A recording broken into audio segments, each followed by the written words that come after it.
Kirsty TV. It's couch time, my favourite time of the week. Get to hang out with my friends and talk about important topics. So, life and death. Who's had an experience with that? Because don't we all, we all lose loved ones. Yeah, exactly, who hasn't? But you know, I haven't yet. Oh, not you're blessed then. Not close to me. Obviously I know people who've passed away, but all of my grandparents were either international and I didn't know them, but my closest granddad's now 91 and he's started to get to that age where we have to think about nursing and care.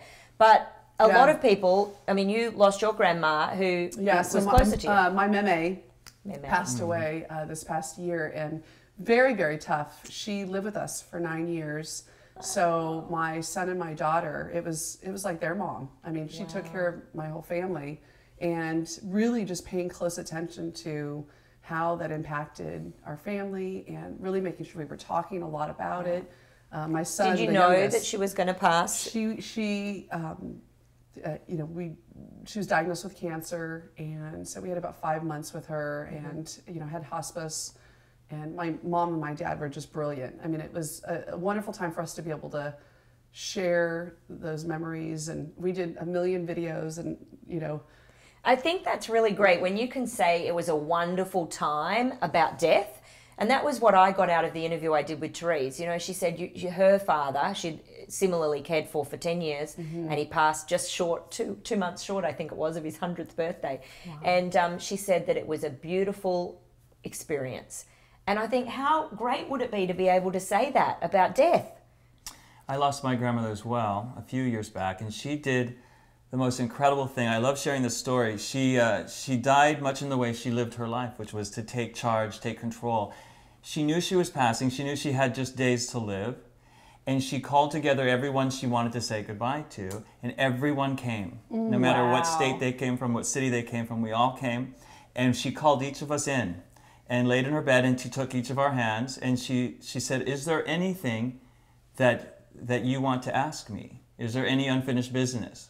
And she did that with every single person. And then she complimented each of us, told us how proud she was of us, and where she would like to see us go in life. Like, you should do this, or consider treating your wife this way this week, or consider telling one of your kids to go to this school, or whatever it was. And then when she finally went, we all were standing around her bed.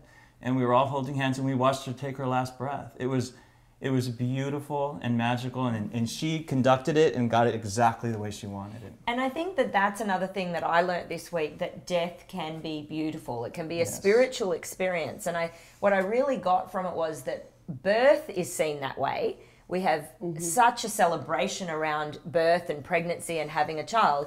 But death, for me, is kind of ignored. It's like it's not thought about until we have to. Well, here's the funny thing about death, that we've become separated from it. It used to be in the olden days, we would bury our loved ones out in the back 40, and life would go on. There was a very natural order to the life cycle. Yeah. And now we hand our death off to someone else to handle. That's a great We give point. the body to some stranger to process and get it ready for burial, and we're missing a very vital step in the grieving process and the letting go process. Well, and I think even before that, like, there's not many people who still have their loved ones in their home to take care of them for 10 years like you did and my mum has at the moment. Most people, they end up in a home or some kind of place in the transition. So there's even that disconnect and separation there. We're not as close to. And I think that was another key point that I kind of learned was, if you don't have closure, if you're all fighting, like sibling rivalry, if there's all that stuff going on, then often the death is more painful for the person, and the family has a lot more trouble letting go. And because my grandmother had the closure with each and every person, she didn't even want her funeral. She said she didn't want it. She said I said goodbye, and everyone said goodbye already. It's done. Well, and isn't that the truth though? Sometimes the funerals for the rest of us, and sometimes the grieving as well can be more about us. I was so happy though to see and to watch as a grandkid, to watch my family, my parents, their siblings come together and put their differences aside. And I'm convinced that my grandmother is looking down and just so happy, because they get together now and they celebrate, but they really work through some challenges.